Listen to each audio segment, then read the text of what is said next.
podcast may not be suitable for all audiences. Discretion is advised. Keep in mind that what you hear on Cold Truth, it is subjective. It is based on the perceptions of myself, the interviewees, and what is available to us, the public. We are not law enforcement. We are not prosecutors or judges. They are the ones, the only ones, that are tasked with the responsibility of serving out justice. My goal is to tell these stories to the best of my abilities and to gather as many facts backed up by documentation as I can. And if I cannot, and it is speculation or a scenario that I am discussing, you will know it. Welcome back to Cold Truth. If you have not listened to episode 2, please do so now, as this is an extension of the last episode. It will pick up right where we left off in episode 2. You will be hearing from one of Shannon's friends and case talk between myself and my dad, Dapper Dad. When discussion time with Dapper Dad starts, I would like to forewarn any family members or close friends. There are things that we are going to be discussing that you might not want to hear. I just don't want you to be in the middle of listening and it shock you and for it to upset you in any way. That is not my intent.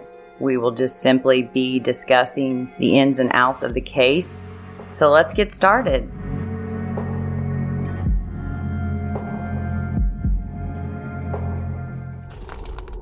When she first went missing, everyone looked, they searched, but my parents tried to keep us sheltered. Like, we were very upset with them because they wouldn't let us be involved in anything. So they had a candlelight vigil at Candlestick at the Palm. It was shortly after she went missing. There should be some newspaper clippings about it. Yeah, but when I found out when her body was found was at my aunt's house with my cousin. What was your first thought when you first heard she was missing? Were you alarmed? Did it scare you? Nothing like that had ever happened. So we just thought she would come back.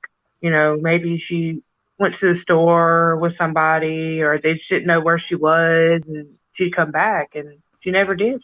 We were shocked, yeah, but we just never thought that she would never come back. So, man, from 2001 to 2006, papers really covered the story well. Mm-hmm. Of course, then 9/11 happens right in the middle. How do you think that affected the search? It I felt like after 9/11 happened, it just was forgotten about. Everyone was so scared about, what could happen with that I just feel like it just faded off. And after that, I don't think I ever really heard anything else about it. Everyone just went quiet about it, and they still are. Do you remember hearing your parents talk? I know you didn't live there because you guys moved literally the day before she was taken. Is that correct?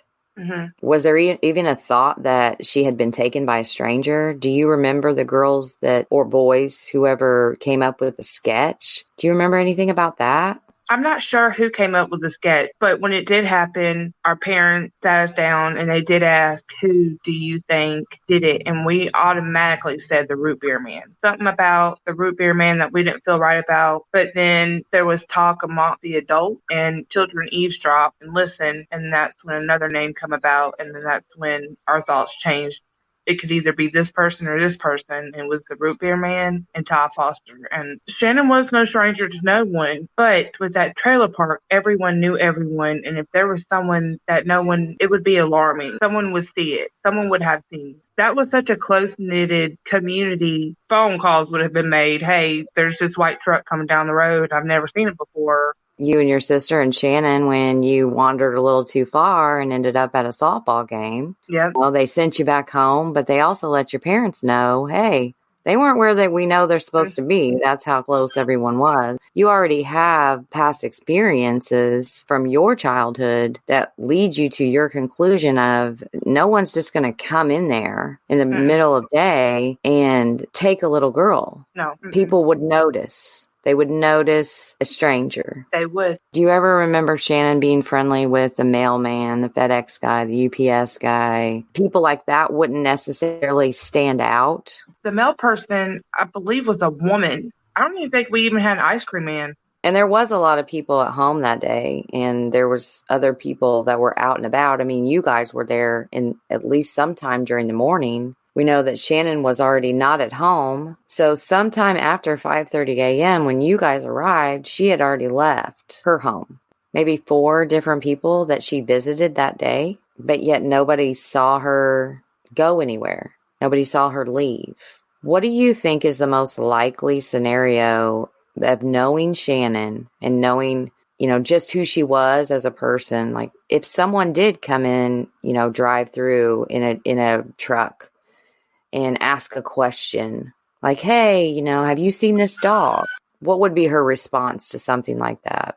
To be honest, if she had a place she wanted to go or anything set in mind, they just conversated with her, because she could hold a conversation with anybody. If anybody did come in that park and offer her a ride somewhere, she would hop in the car. Even if she didn't know who the person was, you think? Dude, that's the thing. At the time, that's a really tough question, because no one ever came in the park that didn't belong there, and they'd had to have something good in order to draw her in. But I'm pretty sure if she really, really wanted to go somewhere and she was trying to find a way all day, then she probably would have hopped in the car. My thought about the whole thing is somebody had to see something. It really is crazy to think that, I don't know, Mel. I mean, I just don't know. Like, I know she was friendly. She was always friendly to everyone. I mean, it could be a possibility.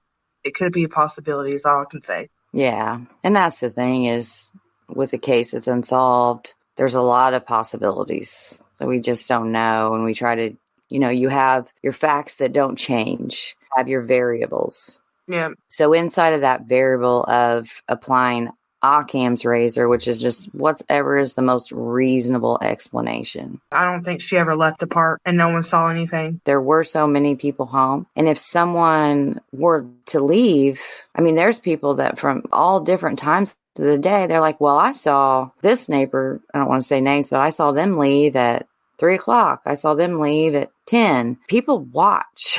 So even if someone left, like I think they would have noticed that, like, hey, around 1:00, this person, but that leads to the question of why didn't the police find her when they were there around 9:00? I never saw the police. I mean, well, we weren't there, but they never questioned me or my siblings. Never. Looking back, do you find that odd now that you were never questioned? Oh, yeah, most definitely, because your answers are going to lie with who's the closest to her. And we were very close. We weren't family, but I believe that it's been so many years now. It's been almost 20. There may be a lot of things that I don't remember, but there are that I do remember. I could have had something that they could have used at that time, and now it's gone. Parts that I remember and that set out to me, something happened for me to remember that. I mean, I can only give them information that I have now, but what if I had something more? Even then, when I was 11, I was pretty sure they were going to come to the school and ask me some questions, but it never happened. I find that very odd, because there can be a couple reasons for why. Do you think your parents didn't consent to allow you guys to talk, or they just didn't think to ask? Her parents didn't know you guys that well, didn't tell them, hey, you need to go talk to you and your sister? They knew who we were. They did. Mm-hmm. I asked my mom and dad of that particular question, why didn't you let us talk to the police? And they said they never asked to talk to you. Shannon's mom and sisters would think to say, hey, you guys need to go talk to you and your sister? I'm pretty sure we were mentioned. Probably more likely by Lisa. Nothing. We never got anything. So weird. In the very beginning of things, especially within a certain age range, they're probably just out wandering around. Maybe they got lost. Maybe they're at a friend's house. Mm-hmm. So you can play that game for hours, precious time. Then when you finally do call the police, they're not aware of all of the hours. They're not living through those hours with you that your child is missing. When they finally did call the police at 9:00, to them, when they come in, they're like, oh, well, she's probably at a friend's house. Then see what I'm saying? That repeat of exactly what her mom probably thought, her sisters probably over at this person's house, that person's house, which is just a matter of like trying to find her. Not very worried. And then it comes dinner time. Okay, well, that's kind of weird. You wouldn't be alarmed. You wouldn't be that scared. But then when it starts getting dark, then you're freaking out. Yep. And then you're calling everybody you know. We have to call the police. And I think some parents avoid that too. I think it's not an intentional thing by any means. It's a coping mechanism that our brain does because we just can't handle the fact that we have to call the police. Once you call the police, it just instantly heightens the fear. If you call, then you're admitting that something bad happened. Yep. And maybe that was the reason that by the time the police got there at around 9, everybody seems to be able to agree on that. Then they started over and they're repeating it all. And then they're not immediately alarmed to where everybody has to get caught up to each other at some point. Assuming by the next morning is when, okay, this isn't the kind of little girl that would just not come home. I mean, she's 11. There are some witnesses that came forward and told the police that they saw this man. Have you seen the sketch of this man? What do you make of that sketch? I feel like I've seen him on a movie or something. Like, when that sketch came out, we all looked at each other in confusion, like, we've never seen this person before. Like, that's nobody in the trailer park. And we started thinking, like, that's no one at the school. And we didn't know a thing. We're like, we believed it was true because the police put it out. So, yeah. We thought it was true. Okay, so here's what happened. Dapper Dad discussion. We actually had 2 separate discussions about this episode. And one was before my dad had listened to the episode. In the first segment, you'll hear me recounting to him what I had heard in the interviews and all of the information I had gathered. After you hear that, you'll hear my ice-breaking sound. Hopefully it sounds like ice-breaking. And then you'll hear my dad and I discussing pretty much the same things, but in light of the information that was gleaned from part 1 episode of We Can't Find Shannon. As I was trying to edit all of this, it's taken me all week. I will never recount to him what is in the episodes. He will just hear the episode and then we will discuss it after the episode airs so that nothing is missed. But for this one, it's never going to get out with me trying to clip these audios and put them in the position that they're supposed to be in the conversation that we had before. So you're going to get to hear Dapper Dad discussion 2 times. So sorry about that, but I figured it's better to get the episode out than to spend 2 more weeks trying to figure out where everything goes. And trust me, I will never make that mistake again, but y'all know, very first episode I did on Shannon was the very first podcast I've ever done in my life, and I have no training other than an online course, so fully aware that a lot of the information repeats. Thank you for listening anyways. We do know that a walker was found in the neighborhood. Exactly, yeah. The pond is right by the entrance. There's just a little neighborhood pond it used to have a running fountain in the middle. It's a real pretty park. And it seems like the park kind of died right along with Shannon. It's very sad to look at it then and to look at it now. The walker was found on the road but near the curb. The weird thing is we have a witness that saw Shannon. Her name was Mary, and Mary has passed on. Yeah. And that day, usually, Shannon had been walking around. She'd at least seen other people. Her sister's name is Lisa. She was 16 at the time. She was the only one that was home. She does not report to have seen Shannon at all that day. Her mom saw her when she left for work at 5:30 a.m., kissed her on the forehead, and left to go to work. Took Caleb, which is her grandson that was living with them at that time. So Shannon's nephew took him to the babysitter and then went on to work. And she's not seen by family members past that.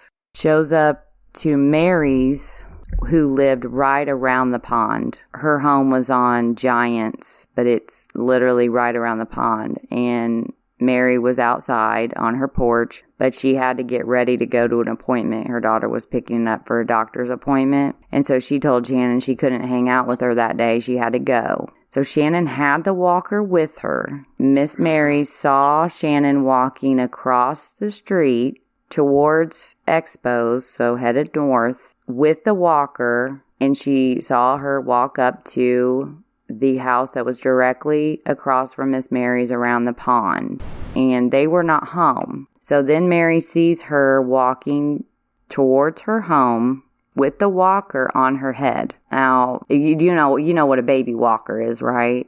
Yes. Okay, so they're not super heavy, but they're awkward. And I could see a kid, carrying, and I could see where that would stand out to Miss Mary to remember, like, look at her, she's so silly carrying that on her head. But she had been told to go pick the walker up. So the last person that is known to have seen Shannon lived on Expos right at the corner. So basically, Shannon walked to Mary Green's all circling the pond to head back towards her home on Expos. Stops at home, which was 3 houses before she would have got to her home. Knocks on their door, and she wanted to play with a dog that she had found, and she wasn't allowed to keep it, but they kept it for her, and she wanted to play with the dog. Well, his 2 stepsons and him were the only ones home, and he needed to get ready for work, and he needed to leave by, I think, 1:15. So he comes to the door after his boys who were friends with Shannon and tells her, she can't play with the dog, she can't come in because his wife's not home, and that he needs to get ready for work. So Shannon leaves. And that's the last time anyone sees Shannon. But the walker was found in front of the home. That to me is what's so strange. Why would she not take this walker back to her house that was less than 35 feet from the... At least put it in the driveway instead of carrying it back around. So that, and he saw the one that saw the walker when he was leaving for work. After he had seen it around 1:15, another neighbor, Miss pregnant, and she thought someone had just set it out there for the trash man. So she picked it up and took it home and cleaned it up. And I don't know, that walker to me just seems so odd. I just feel like that... How far was the walker from her house? From where it was found? Yeah. Oh, I would say no more than 1,000 feet, maybe 2,000 feet. It was away from her house. It was almost her own house, but the walker ended up 1,000 feet from the house, a different direction. Yeah, I'll have to look at it, but so... Shannon lived on Expos, and from Expos, it was Dodgers is the main road. That Dodgers is the road that the pond circles around. That Mary Green, all live on the corner of Dodgers and Expos. The other 3 lived around Dodgers. They may have had a different street, but their homes are around the pond, which was Dodgers. So Shannon lived 3 houses in from that's what's odd. She'd already walked that way. Why would she just continue? And I mean, this is August. It was hot and humid, and she's carrying this big walker around. Why would she not just go put it on her porch, take it inside, and then go about trying to find someone else to hang out? Well, you would have to think that at that point, the triangle of where she stood and where it ended up in her house, that somewhere in that time frame that her attention was diverted a different direction. She carried it to wherever, like say, for instance, if the guy that abducted her was out there on the street in his car and he said, "Hey, little girl, hey, come here," whatever. And so she went walking that way. And that's a good point, because the front door was right on Dodgers. If she had saw someone, that had pulled up that maybe she knew them, I don't think she would have gone. From everything that everybody says about her, yeah, she was a very trusting child from all we've just heard them say. And she loved people. She loved everyone. I don't think she would be rude to anyone. But I don't necessarily think she would have got in a car with a complete stranger without making a sound. I don't, you never know. Yeah, you don't know. But yeah, you're right. If someone had been like, "Hey, can you come down here? I can't find my dog." She probably would have she wouldn't have taken the time to go back home with the walker. Yeah, you're right. My thing with the walker is either what you just said happened or someone planted it there to get it away from their home. Seems kind of unlikely, but... Why do you think that? Because I think if I was someone that was not about doing good, wouldn't want to even mess with it. Wouldn't want to touch it, you mean? Yeah, would even care about it. Just leave it. Yeah. But say she went into a home and she never came out, and this walker is there, and they know that people have seen her around the neighborhood with the walker, or they could have seen her. That home near the walker, I would think that would be a pretty obvious investigation that had to have went on. Well, the thing is the police did eventually find out about that, and it was within like 3 or 4 days. But unfortunately, because she didn't know, she had picked it up and took it home, and when she saw and heard what had gone on, that's when she told the family, oh my goodness, there was a walker on the road by the curb, and I just thought it was someone putting it out for trash, and I picked it up. And that's when they realized that it was Caleb's, and that Shannon had been the one that had it that day. So within a couple days, Jeanette had gone to her home and picked up the walker, and it had been cleaned, and I don't think they would have found any evidence. I sure hope they tried. She had to take the walker to them. I don't know that they really investigated it very much. They said, well, it's been cleaned and moved now. It doesn't really do us any good. You would think that having 2 witnesses that saw it there, one being one of your own Prattville Police Department officers, that they would look into that pretty closely. And maybe they have, and the family just doesn't know. Yeah. And maybe she did. The app came back home. They waved at her, and she just got excited about seeing them and went right back. And that's why it was at the curb. The goal was to take the walker home, and it ends up going the opposite direction. So she had to have been the one that carried it there. Yeah. That's Occam's razor. That makes the most sense, is that where the walker was carried there by Shannon, and that is where Shannon went missing from. I think there's a high percentage of that, sounds like to me. I just really felt like whoever did this to Shannon, she knew them, and they didn't stand out in Candlestick. And the only people that wouldn't stand out in Candlestick are the people that lived there. I've asked about UPS, FedEx, the mail. It was a mail lady.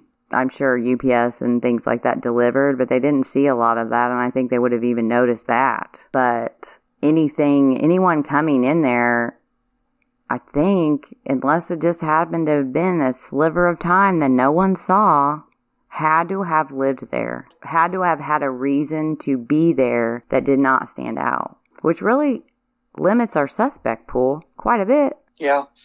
And, depends on the timing. I mean, people are not, especially on a hot day, are probably not outside. They're probably inside in their houses in air conditioning or whatever, And just by happenstance, there wasn't anybody that's seen anything at that exact moment. Because how long does it take to abduct somebody, Seconds. So somebody would have had to be there within a time frame of 10 or 20 seconds. And it just could have been a happenstance that nobody was available to put their eyes on anything at that very moment. Yeah, and if Shannon had to have screamed, I think for sure someone would have heard that. Are trailer homes known to be very insulated? No. I didn't think so. Not in Alabama. Yeah, because they don't really have to worry about what we have to worry about here in Indiana. Cold. Right.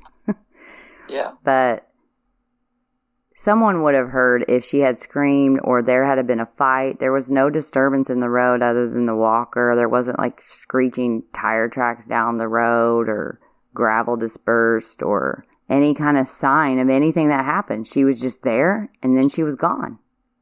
Yeah, which kind of lends the fact that she probably got willingly in a car or walked away with somebody. I think so, too. But then again, it's conjecture. Yeah, it really is. I mean, there's a bunch of different possibilities. It's just trying to find a few that we can really concentrate on and pick apart with the help of her neighbors, friends, and family to see if we can come up with anything. But I think it sounds, from all of the interviews we've heard, it does sound like Shannon was a very friendly, very outgoing, never met a stranger, very trusting child. She just wanted everyone to be happy. And she had been asking neighbors to take her to get candy. So maybe that was something that she still wanted to do. Maybe someone drove by and like, hey, what are you doing? And she asked them if they could take her. And she knew them maybe by proxy. Maybe it was she knew their kids or she knew their wife or something like that. And she would probably, she's been explained by all of the family members that I have talked to so far, including her mother, that she probably would have gone with someone, in that she probably had to have known at least a little bit. She would have had to known her attacker, which is just heartbreaking. And it's probably one of the reasons why Candlestick is no longer what it used to be. I can't imagine still living there. Every man in there had to have been under scrutiny. Yeah. And just suspicious eyes. And there were a couple suspects that they did zero in on in the beginning and thereafter. And you know how investigations go. They always kind of, when you have search warrants and things, and you end up finding other cases. Other cases were made out of, there were two. One's name was Jack Gibson, and he was known as the Root Beer Man. Now, I will tell you that Jack Gibson lived right across from the on Dodgers, maybe 2 homes down from, that's where his home was. So the walker was found across from his home as well. And he was later indicted. They had found child pornographic pictures when they had to get a search warrant for his home. And so he was charged with that. The papers do say that he's covered, I guess. They're not looking at him as a suspect. The other man, Ty Foster, he lived on Astros, which is kind of the very back part of Candlestick. And he was the maintenance man of Candlestick. He worked for Corky's Homes, which was the owners of the park. And he was indicted later on charges against children. But the odd thing with him, and they did have to get a search warrant to search his home, and they did find Shannon's blood in his home. He had 2 kids, and his kids were friends with Shannon. Very close friends, actually. And I have pulled that man's records, and there are a lot. But they go nowhere. It's like they charged him with everything under the sun, and just to try to get something to stick, and nothing did. He was sentenced to 7 years and 36 months, 7 years suspended for assault. He was not charged with any kind of sex crimes against children. He is not a registered sex offender. He was only charged with assault, domestic assault.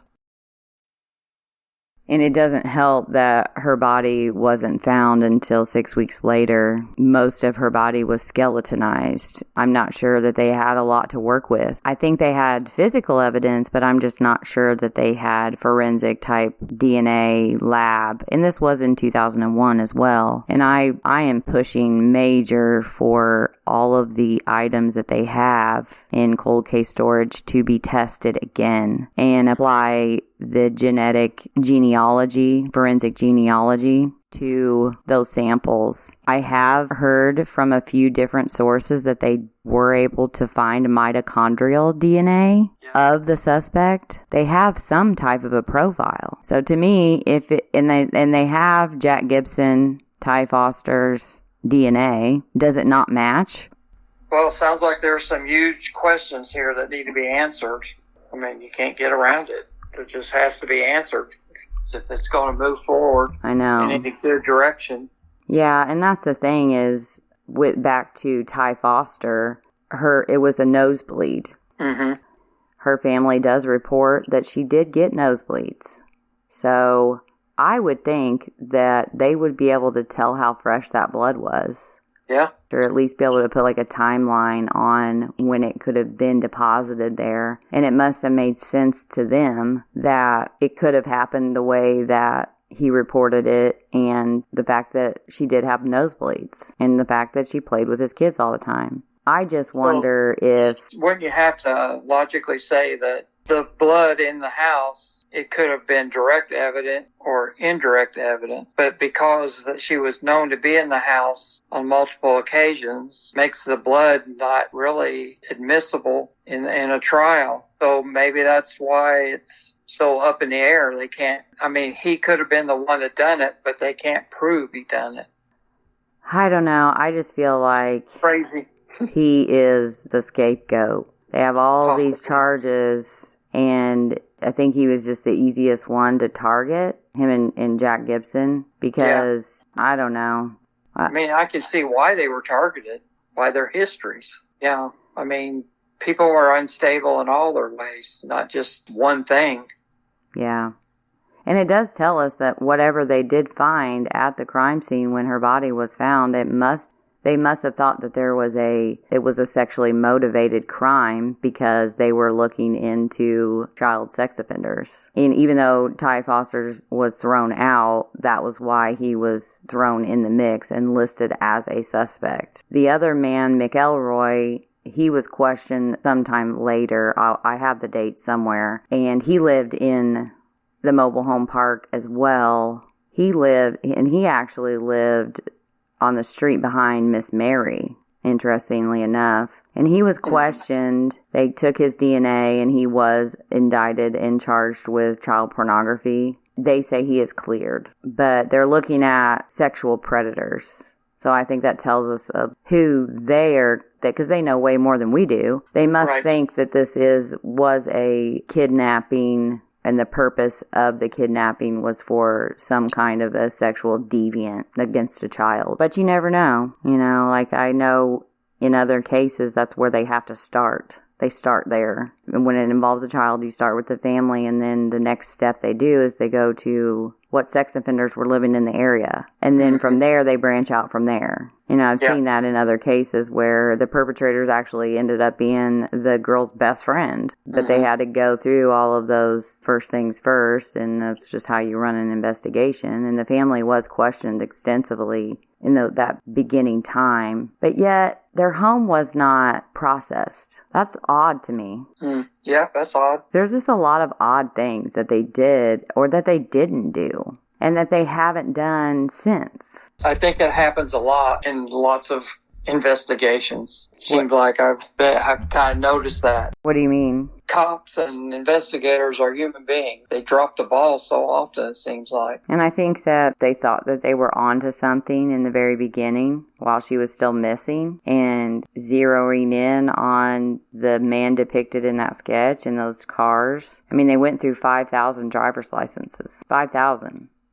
And they had whittled it down somehow with that big blockhead-looking hairy mole man. Found at least 100 that they were still looking at the time of the newspaper article that looked enough like the sketch to give them a closer look other than their driver's license. So going through 5,000 driver's license, I think that they spent a lot of their time on that. Yeah. There was search dogs, and the FBI were there, which is pretty fast, but there were search dogs there the next day, and they did drag the pond, found nothing.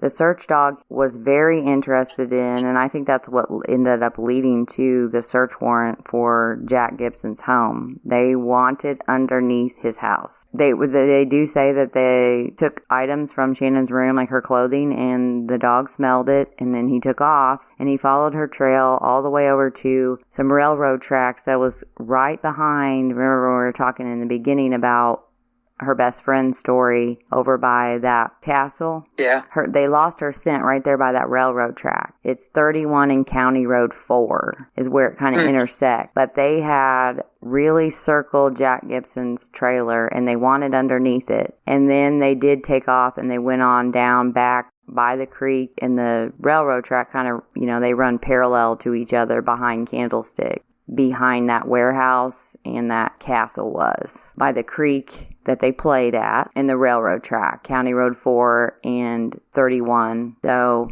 Yeah. I don't know. I need to really dig in and do some research on tracking dogs and cadaver dogs and how all that works, because I'm really at a loss. And there isn't really a lot of information that I've been able to find out about tracking dogs and such online. So I don't know. Maybe we're going to have to find someone we can talk to about it. If he thought he was close to getting caught and he did have her in that bag underneath his trailer, he may have moved it to that location that she was eventually found. Yeah, and he did make some really weird statements to the family the night that they were searching for Shannon and the next day. But, I keep going back to, why do they say that he's not a suspect? Kind of weird. Yep. Because he seems like suspect number one to me. Where the walker was found, his history, him being the root beer man. I mean, he would basically tell the kids he would give them a can of root beer if they came by his house, which is beyond creepy. Shannon's mom did say that she had told her, you don't do that. Like, don't go over there and get anything from him. Like, no. Shannon's older sisters did clean his home for him, and he would pay them. I don't think they took root beer because they were older. But yeah, he would barter with kids and give them candy and root beer and stuff, and they would do chores, which is just creepy. And then it ended up, they did find quite a lot of child pornography. I believe they said there were 4 victims that were under the age of 12 that he had photos of, and none of them were of Shannon, though. Mm-hmm. No one seems to know, or they're not saying who the other victims were, but at least it wasn't Shannon. He didn't have photos of her. But I'm like, here you've got McElroy a couple streets away from Gibson. Was there some kind of child pornography ring? Were they making it? There's been a lot of rumors about those types of things going on. Yeah, especially it'd be more likely back then. Less electronic use back then than now. But yeah, I mean, there are a lot of rumors that there was something like that going on, and there's just flat out a lot of rumors. I mean, it's crazy. I don't know if I could tell them all, nor do I feel like I should, because some of them are so outlandish in a podcast. I don't think we would ever have enough time under the sun. The amount of people, which is awesome, you don't hardly ever have a 19-year-old case where so many people are wanting it solved, and they are willing to do just about anything. I've probably spoken to 30 different people, so that's why I'm kind of doing this podcast, because I don't know who else I could tell all of this information to. Mm-hmm. And then be able to put it out there and to care about it as much as I do. I don't mean that in a narcissistic way. I really care for these families, and I want to always do what's right for them. And so many people have been willing to talk to me, and I feel like I owe it to them to do this. And I have tried. I have tried to get other news people, podcasters, you name it. I have John Walsh, he had run that story. I've reached out to many, many people, and I've talked to many people who seem like, oh yeah, we're going to do this. And then they don't. So I just kind of was like, you know what? I think you used to tell me that as a kid, some saying about doing it yourself, who else is going to do it? Why not you? This starts part 2 discussion that Dapper Dad and I had after he had listened to part 1 of this episode. What do you think about that whole scenario with him mentioning about candy when she had said to somebody else that she wanted to go get candy earlier? And I thought, wait a minute. Whoa. Stop for a second. That seems so suspicious to me. Yeah. And the fact that he was kind of acting funny, why wouldn't he open the door wide open to a neighbor? And why was he fully dressed? Yeah. The other question in relation to that, I was asking, was she molested before she was killed? We don't know. By logic, wouldn't you have to think that to cover up your crime, you wouldn't just let her walk out the door and go home and tell? If she freaked out, then yeah, I think that Dad, it just depends. You heard me talking about, you have your facts that don't change, and then you have your tangibles that are unknown that you have to just kind of fill in the blanks. And unfortunately, we have a lot of those because we're not investigators. Thinking about that too, since you can't dovetail the real investigation to your fact finding, like you said earlier, it's the devil's in the details. Yeah. And you don't have all the details. Makes it kind of hard. It does. From what I've been able to find out, it was an organization that volunteers to bring their dogs and do searching for missing children and other things. Those were not hired or sent there from law enforcement. The guy reached out to the page, and from what I've been able to find, they're very reputable. I had found that out and wanted to clear it up, what I had said on the previous episode. They got there around, I think Billy said, within 3 days. Yeah. And I've heard from someone else that it was actually not quite 2 days later, which would make sense because they didn't call the police until the 16th at 9 p.m. The next day would have been the 17th. For them to arrive on the 18th would have been pretty early. Makes it even more suspicious that the dog circled that and didn't want to leave it alone now that we know that at least 24 hours had gone by. There must have been a very strong scent. Yeah, and then did the dogs follow the scent away from that trailer till they lost the scent? They did. They finally, has been reported to us, a straight line. They went down by the creek and the railroad track. They run kind of parallel behind Candlestick.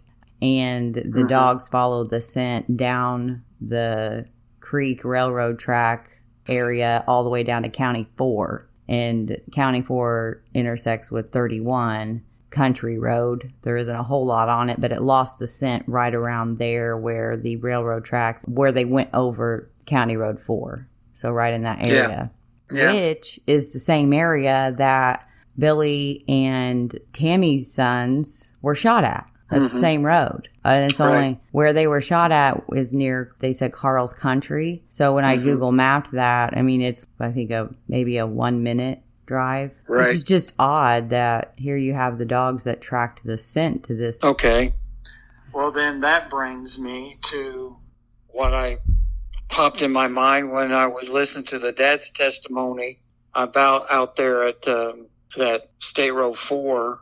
Okay, and so he was talking about that they used to live at another trailer park close to Candlestick before they moved to Candlestick. How far away was that mobile park? It's right behind that Carl's Country, all within 4 or 5 minutes of Candlestick. So actually you got two places where there's possible suspects, because somebody at that park knew her too and could have been wandering around the area and picked her up. Yes. There has come about another suspect who lived right by that area as well, to the best of my knowledge.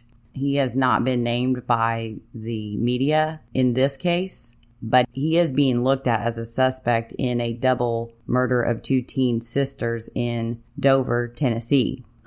Interesting. His dad was a TBI agent. And I've been listening to their podcast, and they're going to be on mine. Man, that dad is either covering up for himself or his son. But he sent his son away right after that, because this murder is old.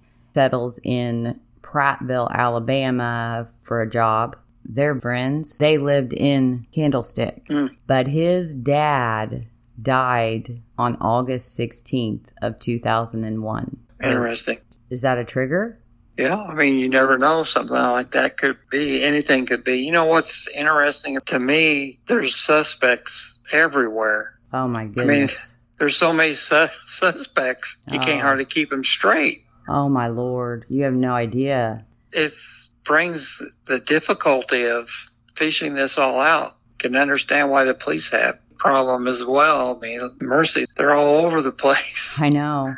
How do you find the right one? You know, I know. It's kind of amazing. That's like what I said to Billy. They all can't be the killer.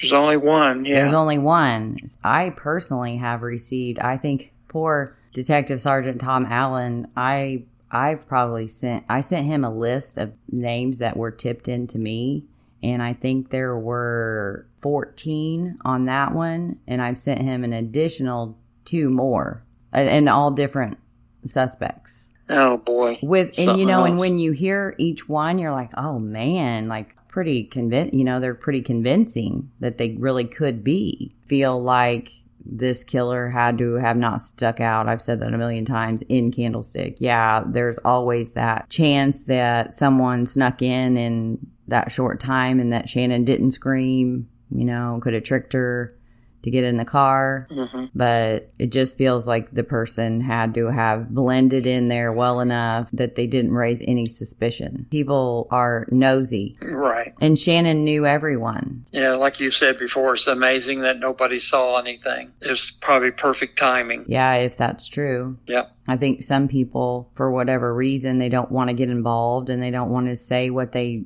know, probably in fear of becoming a suspect themselves. Yep. Especially if you have a background. Or if they know the suspect and they love that suspect, they don't want to believe it or they're in denial. But if you're a man and you saw anything in Candlestick that day and you come forward, just like what's happened with, we'll just call him Max. Let's just call him Max, the last person to see Shannon. His name is not Max, but so we don't have to just stumble over our words, we're going to call him Max. He ended up being a suspect because he was the last person to see her. Is he a viable suspect? I don't know. But what if other people are like Max and they saw what happened to Max and they don't want to come forward because in fear of them becoming a suspect themselves? Exactly. You see it happen all the time with witnesses. Yeah. And it ruins their lives because even if the police don't think they're a suspect, everyone else does. That can happen. It happens a lot, yeah. So has the police ever given anybody indication what their prime suspect was? Early on, a little bit in 2017 and 2018, because the grand jury they were trying to keep the grand jury. But from what I found in the papers, in the beginning, they named Jack Gibson and Ty Foster. And then one of the papers reports that they are no longer looking at Jack Gibson as a suspect. But they still have never said, and I actually called and asked about Ty Foster because I spoke to him and he wouldn't give me an answer on him. But I didn't figure he would. But I was reading, remember I was telling you about that McElroy guy, the other child pornography case that came out of Candlestick. So I'm reading in his, because he actually went through the appeal process with that case. When a offender does that, a lot of the case details are released in the appeal documents. So inside of those appeal documents, it says that they're investigating him for this child pornography based on a tip from the National Center for Missing and Exploited Children. But when the FBI agent saw his picture, he thought that he looked like that sketch. It's no longer a sketch, but that and the fact that he lived in Candlestick right over by Miss Mary, coincidentally enough. And so they wanted to also question him on Shannon Paulk's case. Long story short, in the documents, it says that they asked him for his DNA, figure out if he had anything to do with Shannon. He agreed to that, saying that he had nothing to do with that and absolutely they can have his DNA. And then in parentheses, it says later that proved to be the case. To me, that tells me that they do have DNA. If that parentheses means that later that proved to be the case, the only thing in this appeal is that they're asking for his DNA. So, I don't know. It just kind of made me speculate that that's strange. They have a DNA sample. I've heard from others, no one official, that they had like a mitochondrial DNA sample. But if they were able to clear him as a suspect by his DNA, assuming that's what the appeal document meant, and then they've come out and said that Jack Gibson is no longer a suspect, are they cleared because they don't match the DNA? But I questioned that because, I mean, you can get dinosaurs So it's kind of strange that they wouldn't be able to have it. But, that makes sense now that you're kind of questioning it too. Well, I mean, you got to think in 2001, the technology might not have been there with touch DNA was in 2007 and 9 and 17, whichever one of those years, because they're I can't seem to get a narrow, when did you rerun the DNA? Yeah, but wouldn't the coroner have kept samples so they could run DNA in modern times now? Yes, and it has been run again, and that's why that 2008, possibly they have sample now. But depending on what type of sample it is, it has to meet a certain criteria just to even go into CODIS. Yes. If you don't have enough of the genetic markers, that you can't even upload it to CODIS. Yeah. You can only test it against a suspect's DNA. And it seemed like that's what they were doing with him, McElroy. Mm-hmm. And He's the child pornography guy? One of them, and then Jack Gibson was the other. So do you think they ruled out both of these guys?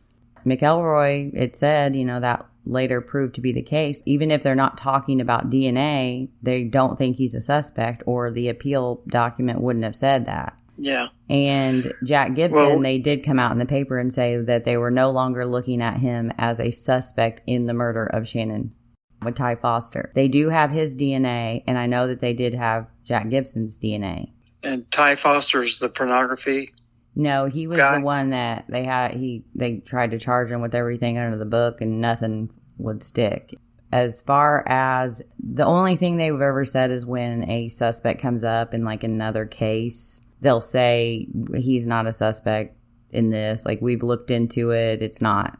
There's been other murders I think one was in Florida that he tried to confess to it because he wanted the death penalty or something. That's what the newspaper said. And he didn't do it. He was lying. Yeah. To get the death penalty. But supposedly. That's strange.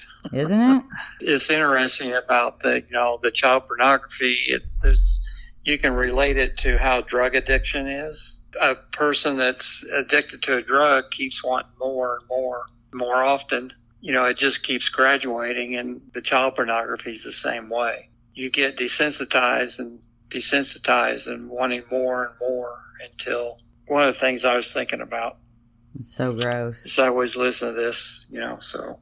To me, it leads me to think that at least for once they had cleared the family, logically you go to what predators are in the area. But after they found her body, it seems like there must have been something that led them to think the motive was sexual in nature, a child sex crime. Because they focused on was child predators.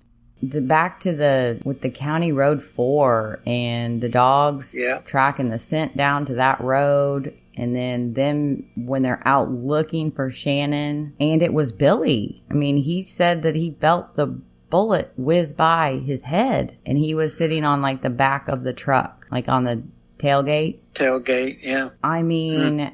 Like I said, suspects everywhere. But what do you make of the dogs linked with the gun, the shooting? Well, it's very, very suspicious, that it sounds like possibly somebody might have been on the right track, including the dogs. But the question is that if they picked up the scent at, what's his name, Gibson? Mm-hmm. They picked up the scent there, then that would be a really suspicious thing. So I don't know if they pursued that to its end or... I know. There's a lot of things we don't know. I know, and it's so weird that he isn't being looked at as a suspect. But then again, that walker was found within feet of his house. Right. So... Well, maybe it's somewhat like what you had said to me before, is that, you have to have enough evidence to convict or they don't do it. Mm-hmm. And they're not telling anybody like you or the family or anybody else anything. Just the case is done. No. That's the only thing I can think. But it's not done. But maybe as far as the police are concerned, they may, didn't we talk about that before? They may know who is a prime suspect, but they can't rule him. They don't have enough evidence. In or out.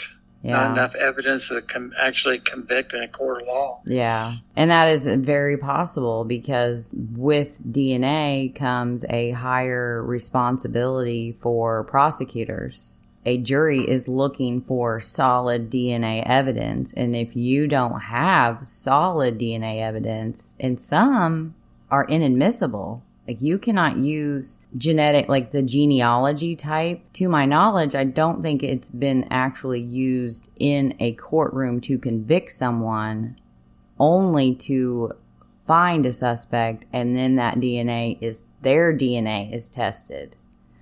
And then it is linked. See what I mean? Yes. Yep. Or the profile doesn't have enough markers on it to definitively, within a percentage of a high percentage, that it can only be this one single person. Mm-hmm. If they have like a partial profile, that is probably going to be thrown out on the judge overruling that. I don't know. I mean, that's just all speculation, but... Yeah, and then on the other side of it, wouldn't you think that the pedophiles in the neighborhood and the other trailer park down the road, were probably the first suspects, right, that were investigated? And so does that mean that they grilled out all the different pedophiles in the neighborhood and in the area? And so now they don't know. Could it be not a pedophile, not a convicted pedophile or a known pedophile? Could have been somebody else that was unknown. What her aunt was saying about the directions to County Road 40. Now, she didn't know when. None of them knew when Shannon had written those, and they were not complete. But she had been writing down in a notebook directions, and they were to County Road 40. And she had written down a red, she couldn't remember what it was, but it was a van. And they were looking for a Jeep. And I had asked her, do you think that's why they were looking for a red Jeep? She said she didn't know, but that they said that they investigated that and it went nowhere. County Road 40 is, for one, it is 21 minutes from Shannon's home. So this is nowhere she could walk to. And County Road 40 it's approximately 14 minutes from where her body was found. Well, that's very interesting, isn't it? Yeah, that is the area. So if you were to turn down County Road 4 and go down to where County Road 82 to get to where her body was found, well, that back route would go right by Carl's Country Store, Yeah, right. So here's a question I had when you mentioned the map. Was the map written as like a child would write it? Yes, like she was taking down directions. So it was definitely her. Yes, it was her. They knew it was her. And do you think she was doing it from memory? They didn't think so, just because of the way that it was written. She wouldn't know these roads without someone telling her these roads. So someone was helping her with the map. Exactly. And like her aunt said, it could have been a friend. Yeah, so the question would be then, for what reason? Exactly. And so whether that's a pertinent, suspicion or just happenstance, it's hard to tell. I mean, if it was written by her where she was trying to leave some, like a clue as to where she might be, then that would be one thing. But if it doesn't look like it was something she would have wrote, it doesn't make a whole lot of sense. Well, I think she wrote it, but I think she was probably on the phone and someone was giving her directions. But right. she can't drive. So... Right, it's too far to walk. Maybe she was taking down directions because she was going to ask her mom or somebody to take her there. We don't know. For whatever reason, she was writing down directions to, and they just kind of, it almost seemed like when I was talking with her about it, that she trailed off in the middle. Like she didn't finish writing down the directions. So whoever was guiding her through the directions just stopped for some reason, probably. Yeah. I mean, there was no end destination. It was just like if you were to write down, turn right on Selma Highway, then take a left on, and then all of a sudden they stop and they don't actually lead to an address. It's got like you wrote down half of what you needed to get somewhere, but not the rest. But yeah, that if somebody was trying to tell her, and how old was she? 11. So she just may not have been capable of making a map or lining it all out to make sense as they were telling her. Mm-hmm. And so that's probably why it's a little bit. Kids don't think about where stuff is and what road's at. Turn left here. They're just riding and looking outside, Yeah. So it would be kind of hard for someone to that age make a map either on their own or someone telling it to them. Exactly. And maybe that was the lure. The person knew that she wasn't going to be able to write this down. So like, oh, well, you know what? I'll just come and pick you up.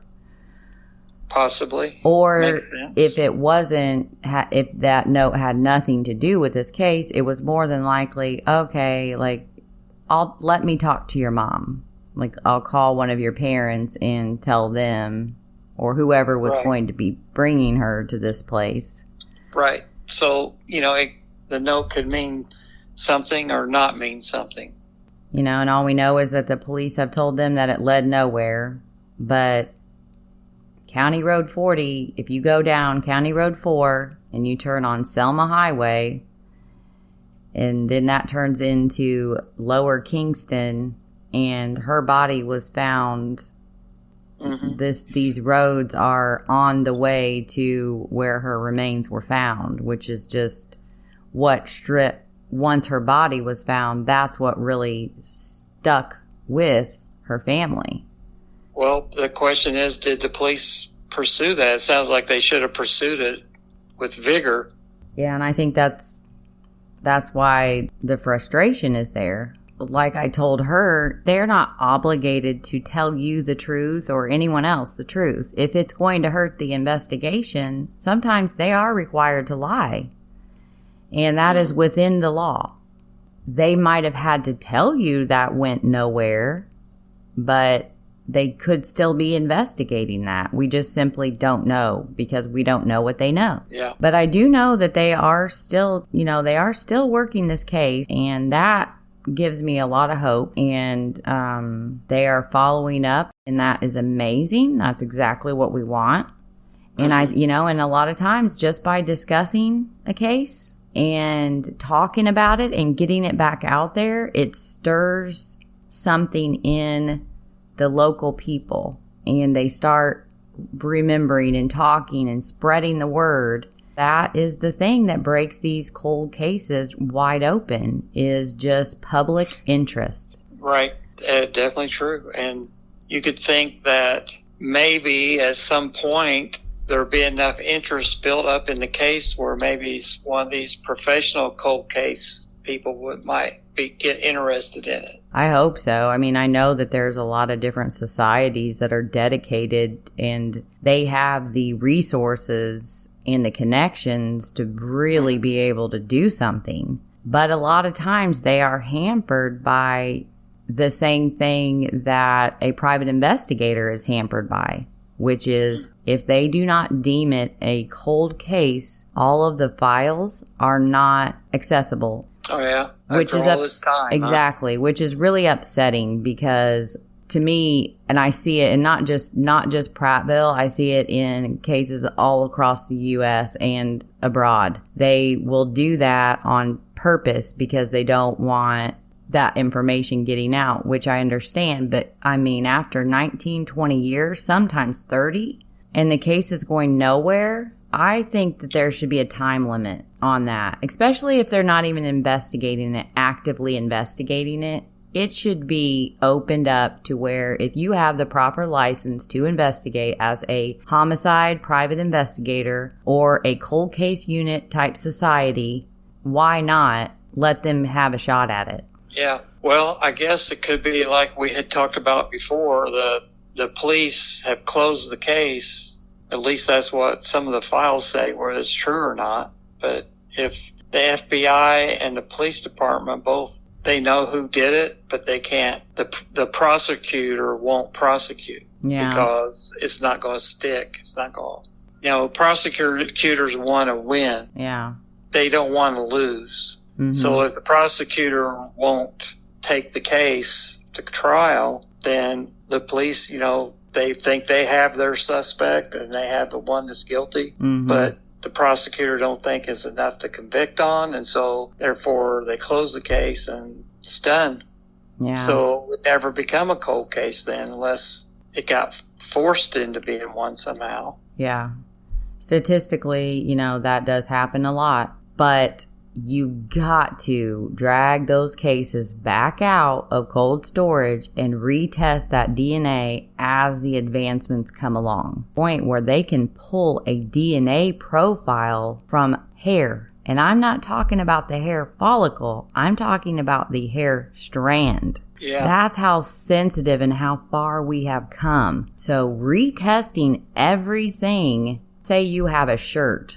You can't turn in the entire shirt. You have to pick where you think the most likely places on that shirt that you're going to get the best forensic profile, certain sample, and they will test that. And sometimes they'll be like, you pick your best 5 samples and send those to us and we'll test them. Well, if those 5 samples don't come back with anything, you gotta get the resources and the funds to do the rest. And I hope those things have been done.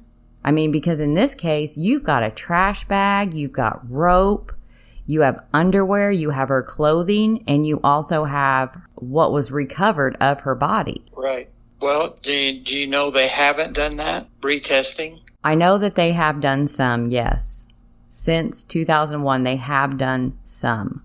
But have they done any lately? Because here in the last, between 2013 and 2020, right now, is when everything, yes, DNA and all of these things have been around. Even the getting a familial match from the forensic genealogy standpoint has been around since the late 80s, 90s. It's not something new. A lot of people don't know about it yet, and it became infamous as a tool to be used from the Golden State Killer. That's how they caught him.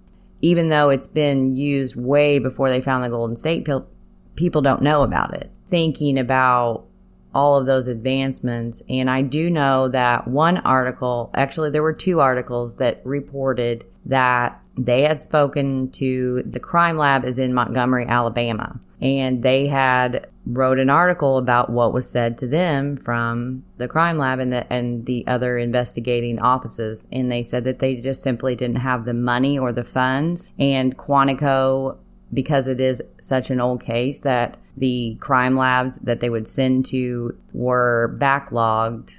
There's so many other priorities that they put before those, and they don't have the funds to test them. How can we help you get those funds? Have you done those tests after that article was published and we just don't know about it? Maybe that's what this whole exercise is for, is to build awareness for this case, put it in the forefront, and get somebody to eventually do something, sounds like. And I would like to tell our listeners that if you have done your DNA through Ancestry or 23andMe or any of those sites, please get on GEDmatch and opt in so that law enforcement can possibly use your sample to find killers. Yeah, especially people that in the area that's done it. In Alabama. Oh my goodness, yes. Absolutely, Dad.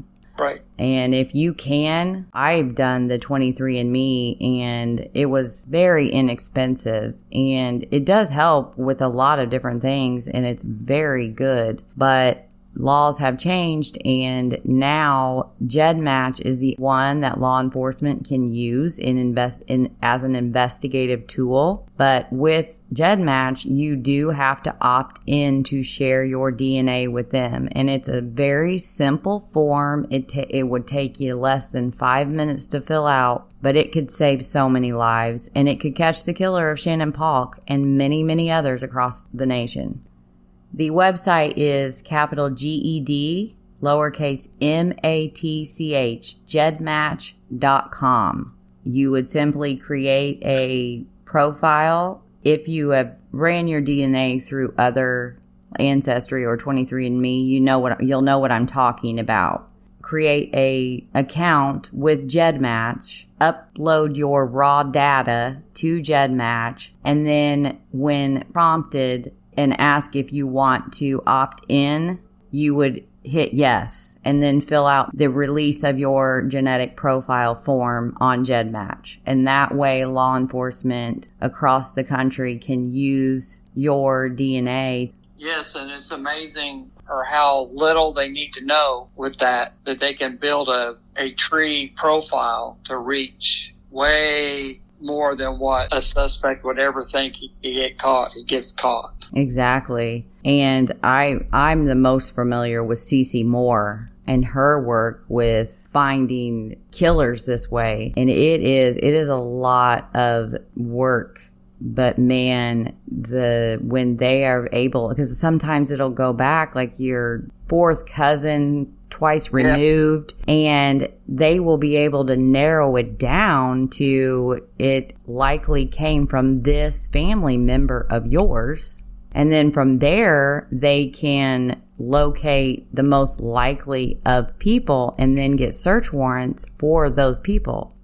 Get convictions in these cold cases because of it. It's quite amazing, and I thoroughly enjoy it because I love the forensic genetics, the genetic component to criminal study. It can be that one puzzle piece in a 1,000-piece puzzle that finishes the puzzle. Exactly. Yeah. You know what was crazy? One of the names that I was tipped, we'll call him Jerry, stalking his Facebook profile, and Jerry formerly lived in California, which is where Cece Moore is from. And I'm looking at stalking his page, and on one of the things that he had posted, she liked it. Cece Moore did. And I was like, oh my gosh, like I thought that meant she's probably looking into this guy and she's letting him know, hey, I see you. And so I followed suit and liked the post as well. And then I sent her an email about it, and come to find out after investigating a little farther, they actually went to high school together. But it was too late for me to unsend the email. So, like, oh, well, maybe they weren't that close. Maybe she'll look into him anyway. Never know. Well, thanks, Dapper Dad. Well, you're welcome. And thank you, Taylor, for the music. If anyone would like to hire him, shoot me an email at coldtruthpodcast@gmail.com. Or you can call me at 765-357-6356. I would also like to give you the tip numbers for the investigators on Shannon Nicole Paulk's case. You can call the secret witness line at Prattville Police Department at 334-595-0259. You can call Detective Sergeant Tom Allen at 334-595-0256, or you can email him at tom.allen@prattvilleal.gov. You can also call the SBI, or at least try to, at 1-800-392-8011. I would give you their email, but the last time I used it, it didn't work. And if you have a number for the FBI, please let me know. Please, if you know anything about who did this to Shannon, pick up the phone and email or call. Her family has waited long enough. 19 years have gone by without knowing and without the person who did this to Shannon being held accountable. It's time. Our goal is that by the 20th year anniversary, we are having a celebration.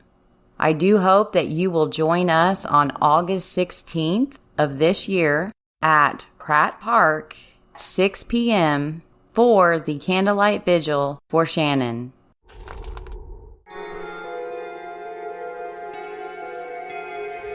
As always, thank you for listening to Cold Truth. Have a good one.